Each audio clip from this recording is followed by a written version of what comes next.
మాట చెప్తున్నాను, మీకు తెల్లవారుతోందంటే భయం పట్టుకుంటుంది. అమ్మ బాబోయ్ అంత పూజ చెయ్యాలి, టైం లేదు అని ఏదో ఒక పని ఉంటుంది. అలా కాకుండా మీరు స్వల్పమైన పూజ, వైదికంగా పరిపూర్ణత్వం ఉండే పూజ అలవాటు చేసుకున్నారనుకోండి, మీ పూజ మీకు బరువు అనిపించాలి. మీరు హాయిగా పూజ చేసుకుని వచ్చేస్తారు. ఒక్కరోజు మీరు ఎంచుకోండి, ఏదో ఒక రోజు నేను ఒక శనివారం నాడు ఇలా పూజ చేసుకుంటాను, లేదు ఒక సోమవారం నాడు చేస్తూ ఉంటాను, లేదు ఒక ఆదివారం నాడు చేస్తాను. ఆ రోజు నియమం పెట్టేసుకోండి, నేను ఈ రోజు విశేషార్చన చేస్తాను అని నియమం పెట్టుకుంటే ఒకే ఒక్కరోజు, ఆ ఒక్కరోజు చేయడానికి మీ మనస్సు ఉరకలు వేస్తుంది. ఇవాళ నేను విశేషార్చన చేస్తాను అని అదే పూజ ఎక్స్పాండ్ అవుతుందంతే. అదే పూజా విధానం, కొత్తగా మీరేం చేయక్కర్లే. కానీ అలా ఎలా పెరుగుతుందో మీకు ఎక్కడికక్కడ చూపిస్తూ ఉపచారములు మనం చేస్తాం శాస్త్రంలో.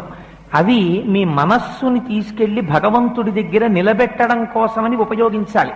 అంతేకాని వాటిని మీరు